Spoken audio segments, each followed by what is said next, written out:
ओ छोरी छ यार केटाहरू कहाँ गयो यार भन ढिलो भइसक्यो यार मार्ने बेला भइसक्यो घरमा के गर्ने हो यस्तो तरिकाले त हुँदैन है बिहानै फर्किने भनेको नि कहाँ हो यार तपाईँ आउनु न यार ढिलो भइसक्यो यार यो भोक लागिसक्यो यार तपाईँलाई भोक लागेको छैन गयो सर कहाँ हो यार साथीहरू दैदै यस्तै ध्यान गर्छ जाने भन्नु जाने धर्कारी बेला ढिलो गर्छ कहाँ गर्छ सर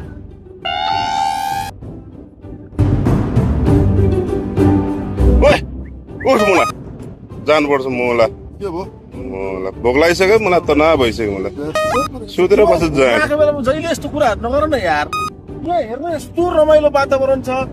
हावा यस्तो मिठो चलिरहेछ यस्तो हरियाली छ जहिले भात खाने तिमी चाहिँ भोक लागेछ यार जानुपर्छ यार भोक लागिसक्यो यार हिँड भनेर बस्नु आँखामा पुग्ने अब बस्छ पुऱ्याएको अब कि छोराछोरी संस्कार गर्छौ कि मलाई अब एउटा केटी खोजिदिनु बुढीले दिवर दिन्छु भनेर थाहा त्यसै गर्ने यार मान्छे घर राख्नु यार भन नि यार रमाइलो वातावरण रमाइलो मानौ न यो स्विजरल्यान्ड भन्दा कम छ यो यस्तो रमाइलो ठाउँ छ यार यो शिवालयबाट अलिकति मासतिर आएपछि यति रमाइलो ठाउँ छ यो यसमा वीर विक्रमसँग सुट गरेको छ यार फिल्म सुटिङ भएको ठाउँ हो एकछिन रमाइलो गरौँ न फिल्म सुटिङ त भयो अब घर आएपछि बुढीले आफैलाई सुटिङ गरेर हामीलाई त भइसक्यो आउ न यार तपाईँहरू गन्थन गर्नु एउटा रमाइलो मान्दै ऊ हिँडिसक्यो तलतिर एउटा मलाई फोटो खिचेर भइहाल्छ कतिखेर जाने यो भात खानलाई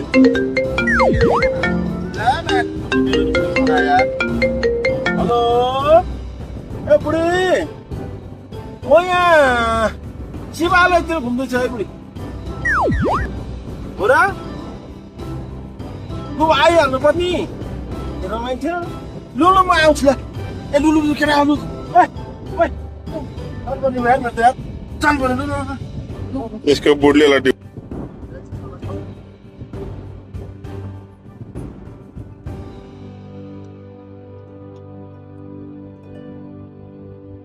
ए चाँडो जाउँ है चाँडो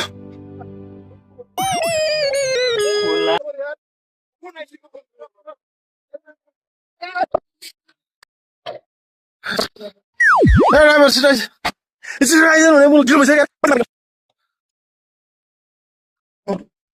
बुढी बनाएर अब ननस्टप घुम्नुपर्छ है बुढी बनाएर मार्छ बुढी